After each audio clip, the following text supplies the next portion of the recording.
On 9 August 2024, a 31-year-old postgraduate doctor at R.G. Kar Medical College Hospital, Kolkata, who was on a 36-hour duty shift, was raped and murdered inside the seminar room of the hospital. As horrific details have emerged in the course of media reportage, the brutality of the sexual assault and the nature of the crime have shocked the conscience of the nation. The name and graphic images of the deceased have been widely circulated on social media without regard to her privacy or dignity. Writ petitions were instituted before the Calcutta High Court seeking, among other things, a court-monitored investigation of the crime and the conduct of the hospital authorities, including the role of the principal of the medical college and other officials by a special team of investigating officers. It has been alleged that the parents of the deceased were initially informed that their daughter had committed suicide. They were permitted to see the dead body after several hours, and a first information report in regard to the murder was registered belatedly by the police after several hours. By its order dated 13 August 2024, the High Court transferred the investigation to the Central Bureau of Investigation.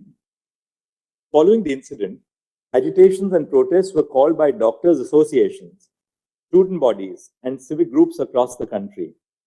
On the eve of Independence Day, several areas in Kolkata saw protests spurred by the Reclaim the Knife campaign. At 12:30 a.m. on 15 August, when a protest was underway at the hospital, a large mob assembled at the premises of the R.G. Kar Medical College Hospital and vandalized the emergency ward and other departments of the hospital. Following the acts of wanton disruption and vandalism, the Indian Medical Association, a private and voluntary organization of doctors in India, called for a nationwide withdrawal of medical services except emergency services for 24 hours on 17 August 2024.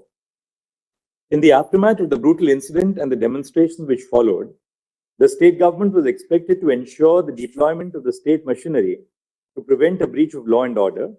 It was all the more necessary to do so since investigation of the crime which took place in the precincts of the hospital was underway. We are unable to comprehend how the state was not prepared to deal with the incident of vandalization of the premises of the hospital.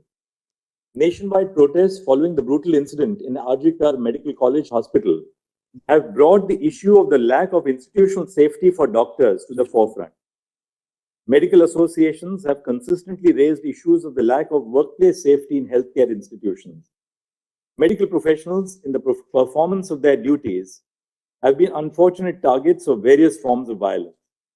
Hospitals and medical care facilities are open throughout the day and night. Medical professionals, doctors, nurses, and paramedic staff work round the clock. Unrestricted access to every part of healthcare institutions has made healthcare professionals susceptible to violence. Patients of relatives in anguish are quick to attribute untoward results to the negligence of medical professionals. Such allegations are immediately followed by violence against medical professionals. In May 2024, two on-duty doctors were allegedly attacked by relatives of a patient who died during treatment in a hospital in West Bengal. In another incident in May 2024 in Bihar, following the death of a 25-year-old pregnant patient, a nurse was allegedly pushed off the first floor of the building by the kin of the patient. In August 2024, a final year resident in a hospital in Hyderabad was allegedly assaulted by a patient's attendants after the patient died due to medical conditions. These incidents of violence are a few among the many that have been unleashed against members of the medical community in the recent past. They are portents of a systemic failure to protect doctors, nurses, and paramedical staff in the confines of hospitals. With few or no protective systems to ensure their safety, medical professionals have become vulnerable to violence.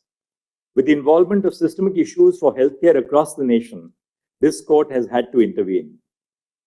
Women are at particular risk of sexual and non-sexual violence in these settings. Due to ingrained patriarchal attitudes and biases, relatives of patients are more likely to challenge women medical professionals. In addition to this, female medical professionals also face different forms of sexual violence at the workplace by colleagues, seniors, and persons in authority. Sexual violence has had its origins even within the institution, the case of Aruna Shanbag being a case in point. There is a hierarchy within medical colleges, and the career advancement and academic degrees of young professionals are capable of being affected by those in the upper echelons. The lack of institutional safety norms at medical establishments against both violence and sexual violence against medical professionals is a matter of serious concern. While gendered violence is the source of more malevolent manifestations of the structural deficiencies in public health institutions, the lack of safety is of concern to all medical professionals. Preserving safe conditions of work is central to realizing equality of opportunity to every working professional. This is not just a matter of protecting doctors. Their safety and well-being as health providers is a matter of national interest.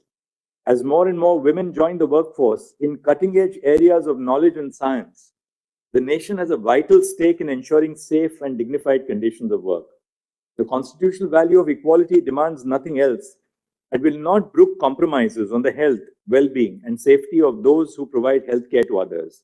The nation cannot await another rape or murder for real changes on the ground. Several states, such as Maharashtra, Kerala, Karnataka, Telangana, West Bengal, Andhra Pradesh, and Tamil Nadu, have enacted legislation to protect healthcare service professionals from violence and damage to property. All these enactments prohibit any act of violence against medical professionals. The offense is non-bailable and punishable with 3 years of imprisonment. However, these enactments do not address the institutional and systemic causes that underlie the problem, and enhanced punishment without improving institutional safety standards falls short of addressing the problem effectively. We have attempted to flag here the ground reality indicating the lack of institutional safety standards in healthcare institutions. A non-exhaustive formulation is set out below. A. Medical professionals who are posted for night duties are not provided adequate resting spaces. More often, doctors rest in the patient's room or in available public spaces. Duty rooms are scant. Separate duty rooms for male and female medical professionals are conspicuous by their absence in most healthcare establishments. B. Interns, residents, and senior residents are made to perform 36-hour shifts in conditions where even basic needs of sanitation, nutrition, hygiene, and rest are lacking. There is an absence of uniformity in terms of a standard national protocol. The fear of retribution prevents most healthcare professionals from questioning the absence of facilities for basic well-being. C. Lack of security personnel in medical care units is more of a norm than an exception. More often than not, medical professionals, which includes young resident doctors, interns, and nurses, are left to handle unruly attenders. Open access to healthcare facilities leaves medical professionals vulnerable to undesirable elements. D. Medical care facilities do not have sufficient toilet facilities. Most often, there is only one common toilet for medical professionals in one department. E. The hostels or places of stay for medical professionals are situated far from the hospital. Doctors and nurses who have to travel to and from the hospital are not provided transport facilities by the institution. Even within the precincts of the sprawling spaces of public hospitals, there is either inadequate or no transportation facilities for the safe commute of professionals. F. There is an absence or lack of properly functioning CCTV cameras to monitor ingress and egress to the hospital and to control access to sensitive areas. G. The patients and their attenders have unrestricted access to all places within the hospital, including intensive care units and the doctor's resting rooms. H. Lack of screening for arms and weapons at the entrance of hospitals. I. Dingy and ill-lit places within the hospitals. J. Medical professionals have to shoulder the responsibility of being both medical and emotional caregivers to patients and their relatives. There are no supportive facilities and no training and communication skills. And K. Certain spaces within hospitals, such as the intensive care unit and the emergency wards, are prone to a greater risk of violence because of the severity of medical conditions of patients in these departments. We have, in this backdrop, formed the view that a national consensus must be evolved after due consultation with all stakeholders on the urgent need to formulate protocols governing the issues which this order has highlighted. We have attempted to compose for this purpose a diverse body of persons with experience in healthcare institutions. A national task force with the following members of the medical profession is hence constituted. 1. Surgeon Vice Admiral Aarti Saryan, AVSM, VSM, Director General Medical Services, Navy. 2. Dr. D. Nageshwar Reddy, Chairman and Managing Director, Asian Institute of Gastroenterology and AIG Hospitals, Hyderabad. 3. Dr. M. Srinivas, Director, All India Institute of Medical Sciences, AIIMS, Delhi. 4. Dr. Pratima Murthy, Director, National Institute of Mental Health and Neurosciences, NIMHANS, Bangalore. E. Dr. Govardhan Dutt Puri, Executive Director, All India Institute of Medical Sciences, Jodhpur. 5. 6. Dr. Soumitra Rawat, Chairperson, Institute of Surgical Gastroenterology, GI and HPB Oncosurgery and Liver Transplantation, and Member Board of Management, Sir Gangaram Hospital, New Delhi, and Member Court of Examiners of the Royal College of Surgeons, England. 8. Professor Anita Saxena, Vice Chancellor, Pandit B.D. Sharma Medical University, Rohtak, formerly Dean of Academics, Chief Cardiothoracic Center and Head Cardiology Department at the All India Institute of Medical Sciences, Delhi. 9. Dr. Pallavi Saple, Dean, Grant Medical College and Sir J.J. Group of Hospitals, Mumbai. And 10. Dr. Padma Srivastav, former professor at the Department of Neurology, AIIMS, Delhi, currently serving as the Chairperson of Neurology at Paras Health, Gurugram. The following shall be the ex officio members of the NTF. A. The Cabinet Secretary to the Government of India. B. The Home Secretary to the Government of India. C. The Secretary, Ministry of Health and Family Welfare, Government of India. D. Chairperson of the National Medical Commission. And E. President of the National Board of Examinations. The NTF shall formulate effective recommendations to remedy the issues of concern pertaining to safety, working conditions, and well-being of medical professionals and other cognate matters highlighted in the above segments of this order. The NTF shall, while doing so, consider the following aspects to prepare an action plan. The action plan may be categorized under two heads. 1. Preventing violence, including gender-based violence against medical professionals. And 2. Providing an enforceable national protocol for dignified and safe working conditions for interns, residents, senior residents, doctors, nurses, and all medical professionals. 1. Prevention of violence against medical professionals and providing safe working conditions. A. Ensuring due security in medical establishments. 1. Triaging departments and places within the hospital based on the degree of volatility and the possibility of violence. Areas such as emergency rooms and intensive care units are prone to a greater degree of violence and may possibly need additional security in place to deal with any untoward incident. 2. A baggage and person screening system at every entrance of the hospital to ensure that arms are not carried inside the medical establishment. 3. Preventing intoxicated persons from entering the premises of the medical establishment unless they are patients. And 4. Training security personnel employed at hospitals to manage crowds and grieving persons. B. Infrastructural development. 1. Provision of separate resting rooms and duty rooms in each department for A. Male doctors, B. Female doctors, C. Male nurses, D. Female nurses, and E. A gender-neutral common resting space. The room must be well ventilated, have sufficient bed spaces, and provide a facility for drinking water. Access to these rooms must be restricted through installation of security devices. 2. Adopting appropriate technological intervention to regulate access to critical and sensitive areas, including through the use of biometric and facial recognition. 3. Ensuring adequate lighting at all places in the hospital, and if it is a hospital attached to a medical college, all places within the campus. 4. Installation of CCTV cameras at all entrance and exit points of the hospitals and the corridors leading up to all patient rooms. And 5. If the hostels or rooms of the medical professionals are away from the hospital, provision of transport between 10 p.m. to 6 a.m. for those who wish to travel to or from their place of stay to the hospital. C. Employment of social workers trained in grief and crisis counseling at all medical establishments. D. Conducting workshops for all employees of medical establishments, including doctors, nurses, and helpers, on handling grief and crisis. E. constitution of employees' safety committees composed of doctors, interns, residents, and nurses at every medical establishment to conduct quarterly audits on institutional safety measures.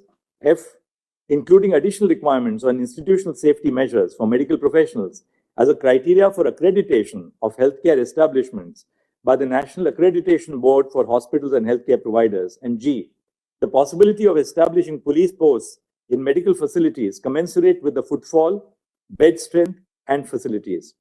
2. Prevention of sexual violence against medical professionals. A. The Sexual Harassment of Women at Workplace Prevention, Prohibition and Redressal Act 2013 applies to hospitals and nursing homes, including private healthcare providers. In terms of the provisions of the Act, an internal complaints committee must be constituted in all hospitals and nursing homes. B. The duties of an employer listed under Section 19 of the Sexual Harassment of Women at Workplace Act 2013, which includes organizing sensitization programs and providing a safe working space, must be discharged. And C. Ensuring for every medical institution a helpline number for medical professionals, which is open 24/7, and emergency distress facilities. It is clarified that the phrase medical professionals used in this judgment encompasses every medical professional, including doctors, medical students who are undergoing their compulsory rotating medical internship as a part of the MBBS course, resident doctors and senior resident doctors, and nurses, including those who are nursing interns. The phrases medical establishments, hospital, medical institutions are interchangeably used. The NTF shall be at liberty to make recommendation on all aspects of the action plan highlighted above and any other aspects which the members seek to cover. They are at liberty to make additional suggestions where appropriate. The NTF shall also suggest appropriate timelines by which the recommendations could be implemented based on the existing facilities in hospitals. The NTF is required to consult all stakeholders. Bearing in mind the gravity and urgency of the situation, we have included the heads of the National Medical Commission and the National Board of Examinations as ex officio members of the NTF. Bearing in mind the national concerns which have been raised over the issue and the high priority which must be given to the creation of safe working conditions in healthcare institutions, we request the Cabinet Secretary to the Union Government to associate with the work of the NTF. The Home Secretary of the Union Government has also been made a member of the NTF in order to facilitate proper coordination with the state governments. The Secretary to the Ministry of Health and Family Welfare of the Government of India will be the Member Secretary of the NTF. The Ministry of Health and Family Welfare will provide all logistical support, including making arrangements for travel, stay, and secretarial assistance, and bear the expenses of the members of the NTF. The NTF is requested to submit an interim report within 3 weeks and the final report within 2 months from the date of this order. All state governments and union territory governments, through their secretaries in the Ministries of Health and Family Welfare, and the central government, through the Secretary Union Ministry of Health and Family Welfare, must collate information from all hospitals run by the state and by the central government, respectively, on the following aspects. A. How many security personnel are employed at each hospital and each department? B. Whether there is a baggage and person screening mechanism in place at the entrance of the medical establishment. C. The total number of resting/duty rooms in the hospital and specific details of the number in each department. D. The facilities provided in the resting/duty rooms. E. Information on whether all areas of the hospital are accessible to the general public, and if so, with or without any security restrictions. F. Whether there are CCTV cameras in the hospital. If there are, how many and in which locations? G. Whether the institution provides medical professionals training to appropriately handle the grief of patients. If so, the details of the training must be provided. H. Whether social workers who specialize in handling grief of families of the patients are employed at the hospital. If so, then total number of social workers must be provided. I. Whether there are police outposts within the premises of the hospital or the medical college hospital campus. J. Whether an internal complaints committee in terms of the Sexual Harassment of Women at Workplace Act 2013 has been constituted. And K. Whether the employer of the establishment has discharged the duties prescribed by Section 19 of the Act of 2013. If so, the details of it. The data submitted shall be tabulated and filed with an affidavit by the Union Government within 1 month from this order. The Central Bureau of Investigation shall submit a status report to this court by, we'll say 22nd and not 23rd, by 22nd August 2024 on the progress in the investigation of the crime at RG Kar Medical College Hospital. The state of West Bengal shall also file a status report by 22 August 2024 on the progress of the investigation on the acts of vandalism which took place at the hospital in the aftermath of the incident. The matter will now be listed on 22 August 2024.